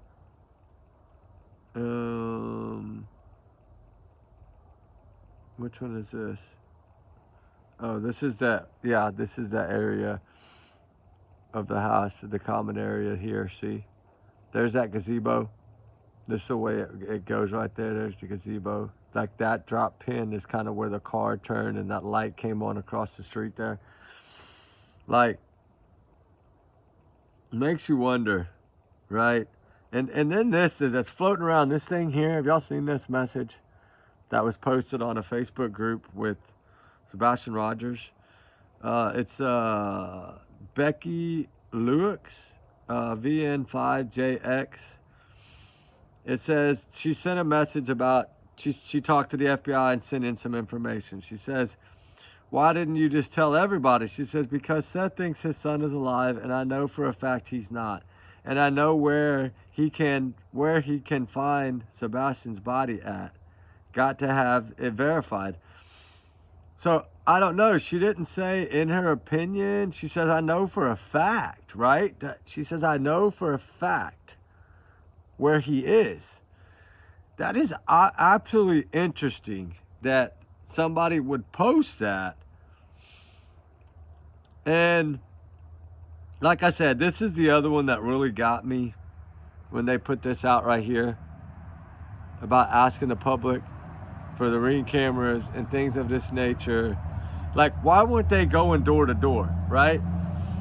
Why weren't they going? I mean, they were. If you listen to that dispatcher, he had already been 2 houses up. He had talked to all those neighbors. Like, they were already been communicating with everyone. So, and maybe it was they wanted other cameras of other areas. That is possible, like down the road by the school. Maybe they wanted some in those areas as well. But there's just so many things in here that don't add up, right? And I'm trying to see if this is it. Exclusive look at new video evidence. No, that's the new video evidence. That's talking about the thing. Can you recap the overall? I'm trying to find that one. I wanted to listen to the first couple of minutes of it because I felt like it had some relevance to the case. We heard there's no DNA evidence connected. That's on the other one. No, not that one either. There's one that was like 40 minutes long. Oh, here it is. I want to play a little bit of this one. Is this it? We're in the house immediately. No, not it. Where the heck did I go? It's got to be somewhere here. Oh, I bet this is it right here, isn't it? What about now? No, this one. This would have been day 3 or day 4 when the investigation. That was day 3 or day 4. Is that it? This would have been day 3 or day 4 when the investigators came out and briefed us as to where we stood in the investigation. And I asked the deputy chief, you've asked for all this surveillance camera footage, all this doorbell camera footage from across Sumner County, from those specific neighborhoods where he lived. Have you seen anything? Has anybody brought you a photo, a doorbell camera image that shows you Sebastian? And he said that no, they haven't actually been able to put eyes on Sebastian since that night he went missing, which really stood out to me as a reporter because we know everybody nowadays has doorbell cameras. It seems like there's so many of them across the county, surveillance camera footage, and if he was to have walked away from his home, you'd think that somebody would have picked up a trace of him, and that was not the case. It really is business. You see that? Like, Now, that makes me, now I understand why they switched this, why they searched the landfill, why they did all these things, why they come out and say they were looking into foul play. Why? It's because they could not find a trace of this child. When you search that many square acres, miles, whatever you want to call it, right, that 2,000 miles on foot, we know, was everybody that was out there walking. That's what they walked, their total distance for that day. They totaled it all up and got 2,000 miles of coverage from everybody's feet. It's not like they walked 2,000 miles in a straight line. No, it's them doing their searches, right? And how many steps everybody took totaled up together. And that's not everybody. That was only the people that he had logged in, right? Because there was other group searchers that were searching that weren't part of the law enforcement. And the neighbors were searching. People, those weren't counted, right? If we'd have totaled everything up, there's no telling. But, if we listen to some of the neighbors, and, Bobby, the neighbor, she's such a nice lady. She did speak out on a few different channels, which I'm proud of her. I think that's brave to do. What she says is really the same as what her story's never changed. It's always been consistent. And it's always been, she's a fact that there was a car there. We know law enforcement said they've accounted for all cars, but have they accounted for that one? If that car wasn't caught on any camera, like that car that's in the flashlight video, we have heard zero about from law enforcement. They come out and debunk Green Hoodie. They come out and debunk that video that Chris and Katie are trying to use right now with their guy saying, they've already said it's a man walking a dog. So did the guy. Steve Fisher even said it in that Lore Lodge thing that it was a guy walking a dog. Now it's, of course, a different story. But, now it's, we found him in this thing. No, you didn't. It's been vetted. They had it 72 hours after, and they cleared it. Yeah, it took them months of everybody looking at it to say, no, it has nothing, because they wanted to double check everything. They enhanced that thing so well that, I'm sorry, they know what it is. They talk to that person. Just like they talk to Green Hoodie. Just like they try to verify and run down everything y'all try to speculate. And the crazy thing about it all is we have to trust in the neighbors, right? The neighbors, some of them are saying Katie has a drinking problem, which I don't know that. I've heard that she likes to drink wine or this, that, and the other, that they're both big drinkers. They're big on holidays. They're big celebration. They like to ride bikes, like Harley kind of bike style bikes, whatever. Like they're different, and all of them felt like Sebastian was a prisoner in his own home, and that's what I got from everyone, and that's sad. It's heartbreaking, right? I mean, I know it's just their opinions, but they live there. Like, I mean, when people really went back and started checking all their cameras and realized that this kid was never outside, I mean, what do you think the cops thought when they drove up, knowing that CPS had been involved at that house a lot, and see not one toy, not one scooter, a skateboard, a bike, a basketball goal, a basketball, a football, nothing. A little batting tee or a soccer net or a plastic swimming pool. Absolutely not one thing outside for a kid. Not one. That's heartbreaking. He's 15. He had nothing to do outside. That's why he didn't go outside. He couldn't do anything. He was told by his parents that he had to wear diapers, for crying out loud. They tried to keep him like a hermit.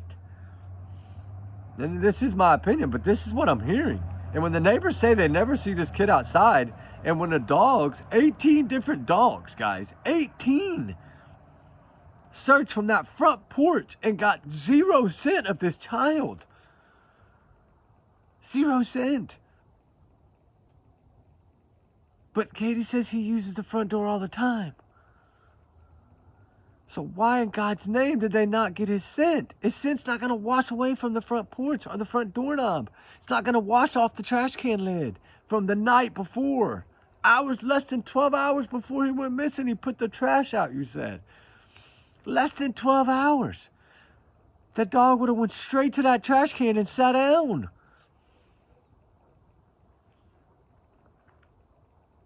I mean, I've seen the photos now. The dogs searched from that front door, all around that house, all around that neighborhood, all around every little bitty goddamn water hole in somebody's front yard. They were a fish pond. They were checking it.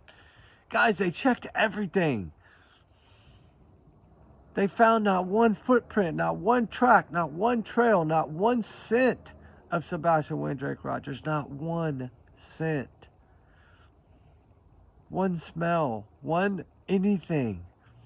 And they had no scent. The dogs picked up no scent. And what does his mom say? I just want to smell him. You want to smell him? The dogs couldn't even smell him, lady. And next time you do an interview, beg and plead for your son instead of making it like it's some show and you're on camera and you want to be perfect. Who gives a damn? If your child is missing, you could give a damn less what people say about you. That's what Seth said. I don't care what you say. Say whatever the hell you want about me. Just search for my son. I don't care what. Go ahead. Throw me under the bush. Throw me under the bus. Throw me under the goddamn freaking Empire State Building. I don't give a shit. Just look for my son. That's how Seth is. And these two tinker fucking bells over here. Excuse my language. I'm so sorry. I didn't mean for that to slip. I'm so sorry, ladies. You know, they're not even trying to flap their wings for this kid. And you want to say, oh, we put flyers out. They take them down. Where? Next time you put a damn flyer up, have your damn husband take a picture of your ass, putting it up, and post that shit. What did you say? If you got something, post it. If not, shut up. Okay, post some goddamn pictures of y'all searching. Post some pictures of y'all putting up flyers. Post that shit so we can see it. Because I don't believe a damn thing y'all say. Nothing. And law enforcement, I don't believes a shit y'all say either. And yeah, I'm frustrated because I went through hell down there. Could have lost my dog, could have lost everything searching for this child. But who still did it.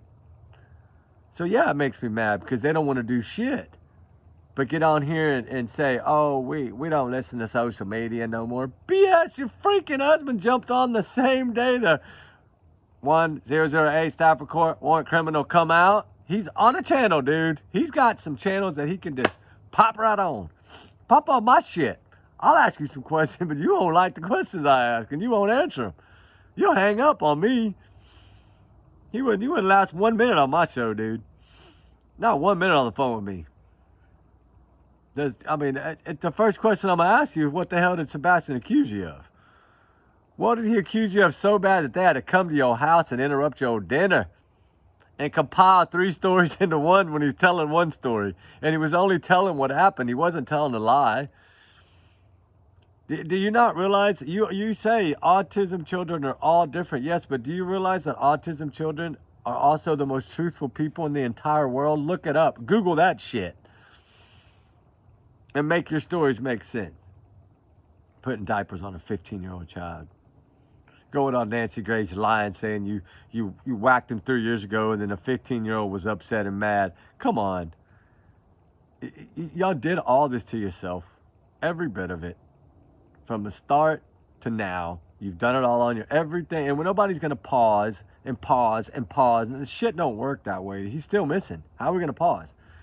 You shouldn't be saying pause at all. You should be saying, you should have your ass out there searching. But like the old wise men always say, you don't search for something when you know where it is.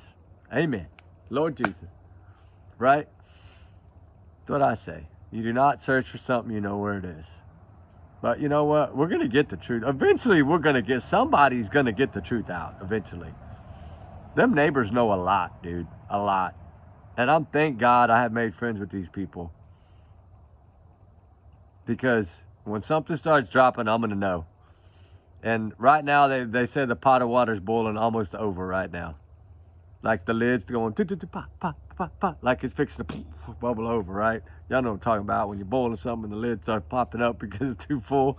Or maybe that's just a man thing. I put too much damn water in the pot, maybe. But, you know, that lid will start kind of hopping like it wants to jump off that pot. That's where it's at right now, according to all the locals there. I mean, I went to BJ's. I went to Strike and Spare. I went everywhere. I didn't give a damn who saw me. No matter. At this point, it was about getting in, getting out. I did the things I wanted. I got the photos I wanted. I'm trying to put a whole entire thing together. and create something to show based on what they searched, where the places they went Sunday, when he got home. That timeline we're trying to create from midnight to 6 a.m. is what they say, but now we know she went to bed at 11 because she just put that out on Missing in America, so we know she's not going to lie to Dateline, right? So she told the truth to Dateline finally, which is probably the same statement she gave law enforcement in the beginning, and she's just using that statement over again, probably. I always felt like she gave him some long, drawn-out speech in the beginning when they asked her what happened. She probably said the same thing she said here. And then, of course, she told the truth on these other shows because she had a little wine and was kind of hooched up and told the truth, right? And it let it slip, right? Allegedly. Like, what did she say that morning? It was already too late. Yeah, you told us. Going to the school, it was too late. You know, it's just the things that they have dug their own holes. And now they're trying to get out of it, but it's too late. Because why? Because they don't have any proof of searching. You know what's so funny is I wish they could show us right now. I bet you she couldn't do it. I bet you she couldn't take 5 pictures from each year of Sebastian's life. Take 5 photos from each year as he grew each year. A couple of months out of the year, like the start of the year, the end of the year. Take a couple of photos of him from each year. Just 5 from each year. And post them on a poster board and show us. I bet you can't do that. Because really, she doesn't have any photos of him. She's not sharing anything from her phone. Seth is sharing all the baby pictures. Right? They're keeping theirs for their memories. Because remember, their Christmas table was empty when it wasn't even Christmas yet. But they knew somehow that he wasn't going to be home for Christmas. They told us this on right after his birthday, December, 10th, 9th, whenever that podcast thing they did. What did Chris say? Y'all don't know what it's like. Everybody grieves differently. You know, we have an empty seat at Thanksgiving. Halloween is favorite holiday. And now we got Christmas coming up, and it's going to be the same thing, an empty seat. We're grieving. You know, even then Katie shouts out, Valentine's Day! Yeah, Valentine's Day, same thing. That's 3 months away. Or a month, 2 months away. How did you know this child wasn't going to be home? These are the types of things that when you say them, it shows us the truth behind the story. You know this child's not coming back. How did you know this? These are your words, Christopher Proudfoot. Your words. Everybody grieves differently. We keep our memories to ourselves. Why are you grieving? He's still missing. Get out there and search for him. Don't grieve. You haven't found him yet. We don't know if he's alive or not. You're not supposed to know if he's alive or not. So why are you grieving? These are some of the things I want to know. Why are you grieving? Why are you saying he's not going to be home for Christmas 2.5 weeks before Christmas when he could have been found in that 2.5 weeks? How did you know that he wasn't going to be there? How did you know that table, that seat was going to be empty? Explain that shit. Explain that to law enforcement, how you know that. Call your buddies over there at law enforcement and tell them that. Ask them that question. Ask them the questions about the Tinkerbell Light video that y'all won't try to debunk, that they will not debunk, that they won't even give us any information on. Because it's a big piece of this puzzle. We know it's in the case file. We know it means something. We know the Tinkerbell Lights are what caught them. In my opinion, that's the video that busted them. And that's the video that will take them down. In my opinion, that's how I feel after this week, after being down there, visiting with people, spilling my heart out, getting some information, begging for information, getting some little bits of information, but information that makes sense. This poor child was not known by pretty much anyone in Hendersonville other than people at the school. Half of the neighbors in that neighborhood had never even saw this child before. So now all they've seen is pictures of him because they still never seen him. And he lived in their neighborhood. Some of the parents didn't even know a kid was there.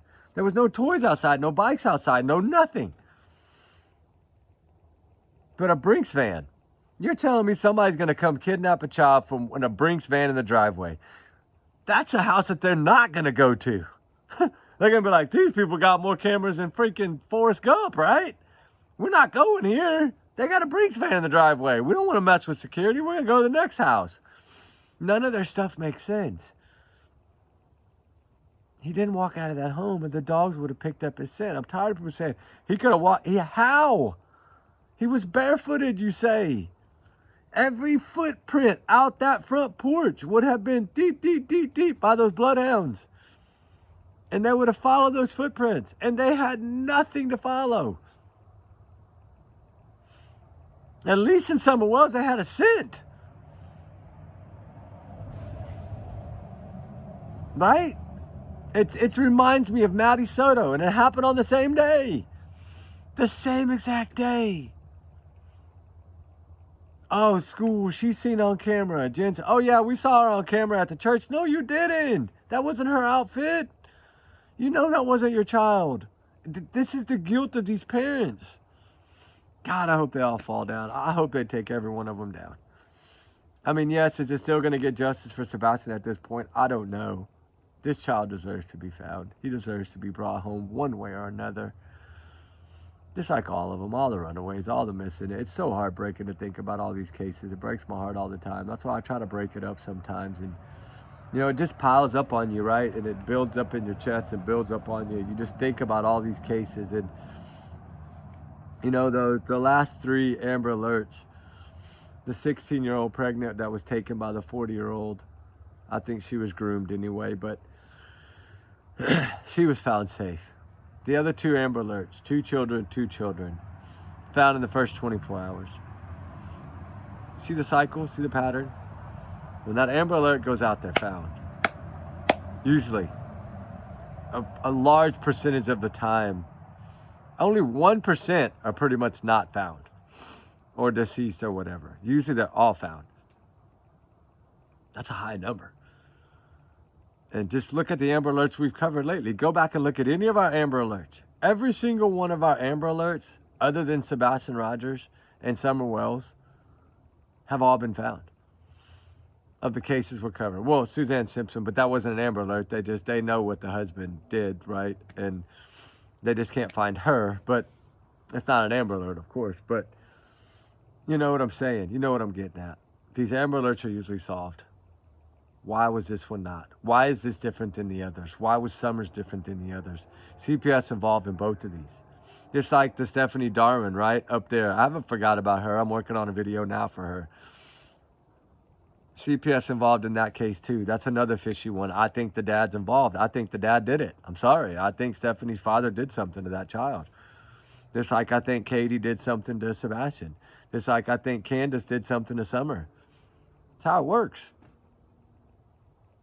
More than 50% of the time, it's someone within the household, someone within the family that takes these children. Do you know that? 51% of the time, it's a family member on an Amber Alert. Wow. So my question is, Katie, where's your son, right? I think that's what everybody wants to know. It's been long enough. You've told 6 or 7 different stories. Just tell us the real story. Just get it out, right? That's what I say. I mean, you've given us bits and pieces of we've been able to put together the puzzle to let us know that you don't think this child's coming home. You're going to search for him forever because he could be anywhere and everywhere. Right up there in the North Star, right? He could be up there. He could be at this star. He could be at the moon straight above my head, right? Anywhere. That's what you're telling us. Make that shit make sense. Anyway, guys, there's so much more that we got to get into, but I do not have enough time. My phone is fixing to go dead. It's 2-hour mark. Yes. I knew I was going to get a lot of this out tonight. I knew I was. There's still a lot more that I want to get out, but I'll do it tomorrow on our search. We're not going back that way yet. We're going to let that water recede, but we are going to go. We got a search to do tomorrow, and we'll take y'all with us. The weather should be beautiful and sunny. I mean, yeah, it's going to be cold, but it's going to be sunny. So, remember, Tennessee's most wanted, Sebastian Rogers, baby. We got to find this kid and bring him home one way or another. We need the truth. I think something's going down the pike. I'm wondering if Katie's sitting in a holding cell right now. I'm wondering that. And remember, these are just my thoughts, guys. Allegedly, my big alleged bubble. Don't take me as fact. Take it as a grain of salt. Just my thoughts here. Everybody's innocent until proven guilty. But little Sebastian Rogers is still missing and deserves everything we got. So we're going to keep up the fight. We're going back as soon as the water goes down. We're not quitting. We're not stopping. We're going to search for this young man. We gave it our all. We just had to swim out of there. And I hope y'all understand that. I'm going to work on drying these SIM cards out and showing some of this footage. I would love to be able to make, 4 or 5 videos out of it and share them with y'all guys. I'm going to work on it tonight. I know it's already about midnight, but we're going to work on it, see what we can come up with. But we love y'all guys. Justice for Sebastian Wayne Drake Rogers. Trigger warnings times 100 million. Y'all's comments, y'all's and y'all's alone, not to reflect channel. We do our research together because we're a big hearted little family. Remember, allegedly, these are just my thoughts, my free speech, my big alleged bubble here to save my butt. And they're innocent until proven guilty in the court of law, right? The court of law. No matter how many 1008 Stafford Court warrant criminals keep flying, keep them flying, I say. And then we'll know more, because we know that's not a subpoena. Subpoenas are marked subpoenas. I have photos. Subpoenas say subpoenas. I think I have the subpoena that they got on the 19th. I think I just got a copy of that actually when I was there. Ha! You know what? I did. I forgot I got the copy of this. The subpoena from April 19th that they waited till April 25th to accept, right? And it clearly states on the top of it, doesn't say criminal warrant, right? Doesn't say none of that. It clearly states, it's a little fuzzy, I'm sorry. My phone was wet, but it's a subpoena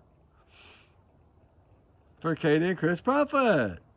Okay, that was April 19th. The one that just happened was not April 19th. The one that just happened was March 19th was the other one. They accepted it on March the 25th. The other one was come out on April 2nd I think that was April 2nd, right? That little one came out? Hold on, was this it?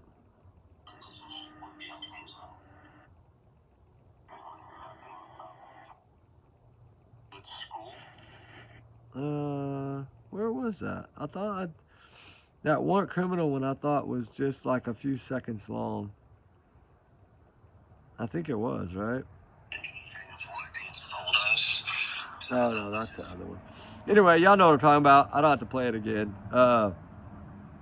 It was clearly just that one that said 1008 Stafford Court.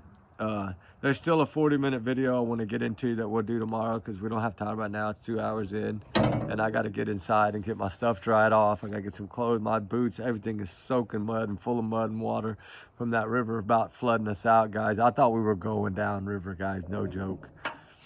I thought it was going to take us, man. It was scary, really scary, guys. But with that said, justice for Sebastian Rogers. Justice for all the missing, all the runaways. They run for a reason, right? Sebastian needs to be found.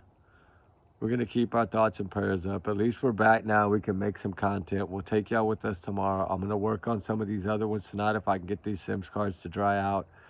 And I'm going to I've learned how to put my GoPro onto my tablet. So I'm letting those Sims cards dry out in the rice, and I'm going to try to download that to my tablet where I can just hold my tablet here to y'all and show y'all the footage. I think that'll be a lot better, right? I think it'll be a lot easier for y'all to get and understand. We're out of fire, guys. We're out of fire. Sorry. 2 hours. 2 hours that fire lasted, guys. 2 hours. Man, what's a minute? Hour, 58 minutes. Anyway, guys, we appreciate every one of y'all. We do love every one of y'all. Thank y'all so much for y'all's wonderful support. I'm so sorry for not replying and getting back, but my other phone is at the bottom of the Mississippi River. And this is a new one. I hope this camera is as good as the other camera. I ordered another 6X, whatever, that XR, that 14. I ordered another one of those because that's the best camera in the world on iPhones. So I've already ordered another one. I'll get it in probably a couple days. And I'll be able to keep the other number, so I'll be able to, I'll be able to upload everything onto there from iCloud and everything. Everything's backed up all the time, so I should be able to pull all that footage off and have it on the new phone as soon as I get it, probably Tuesday or Monday. It's usually pretty quick. They said AT&T is pretty fast, so I don't know. We'll see. Anyway, Y'all have a wonderful, amazing night, a blessed night, guys. Let's keep Sebastian in our prayers. Let's keep little Summer Wells. Let's keep all of them in our prayers, right? They all need to be found. But we need to turn some more heat up on Sebastian. I think it's working. I think law enforcement is catching on. Look what they put in that new Miss in America. And now, when they realize, which they already know, she told them she went to bed an hour later. So now she's saying she went to bed at 11. So no, she didn't go to bed at midnight anymore, guys. So if he'd have walked out of that door at 11:51 or 11:41 or 11:21 or 11:10 p.m. that night, it would have been before midnight, Katie. Anyway, well, no, that's for another day. I pray to God the truth comes out of this. I think something's about to go. Handcuff time, they're hanging right there with Katie's name on them. I'm ready to see the day. Orange is Halloween, Sebastian's favorite holiday. What better way to see them two in their pumpkin outfits, right? Wow, wow. No, y'all have a good night. Everybody's innocent until proven guilty. Allegedly, these are just my opinions, my thoughts, my speculation, my free speech. Let it be. Let it be. It's just my big alleged bubble. Y'all don't take it as nothing but a grain of salt at the bottom of the ocean. Anyway, guys, we love y'all, guys. Justice for Sebastian always. We'll talk soon. Be good. Be safe. Always be vigilant. If you see something, please say something to someone. If you see anything of any of these cases or anybody ever sees someone, take a picture immediately. Send it in to the law enforcement. It's easy to do. Have a wonderful night. We love y'all, guys. We'll talk soon. My feet are numb. It's cold. 2 hours in. I told y'all tonight was going to be a long video. And we didn't even get half of the stuff done. We still got a 40-minute and a 37-minute video to play tomorrow night. So we got more for tomorrow night. And we got more from neighbors for tomorrow night. But I got to get that off my other phone. So, because I recorded it. So I want to write down what they told me. She allowed me to record her. So it's pretty interesting. I want y'all to hear that too. But I'm going to write her stuff down and read it to y'all, right? So that way it doesn't give her away. And they know who she is and they know who spoke to me. And I don't want to cause no problems for any neighbors there that have to live by them. Which they all want them out of that neighborhood anyway. So I hope they start packing up again and move on, because eventually they're going to get run out of that neighborhood. I think they're going to run them out of Gallatin and Hendersonville, period. I think the whole town is against them. They have a few. The family's not, but everyone else, even the people that work at the fast food restaurants there, the drive-thrus, they all feel that they're guilty and they're lying. So I don't know. We just have to go by what's out there. Truth will come, I pray. I think that Eric Craddock is ready to solve this case. I think the DA is ready to make an arrest. I know the DA is ready to make an arrest, actually, for the case to get answers, right? Not saying who that's going to be. I'm just saying he's ready to prosecute someone. Nick Barris is completely right about that. He is ready to hammer the hammer down. All right, guys. Talk tomorrow. We love you guys. You have a good night. Justice for Sebastian Rogers always. All the missing. All the runaways. Keep them in your prayers always, guys. Talk soon. Be good. Bye.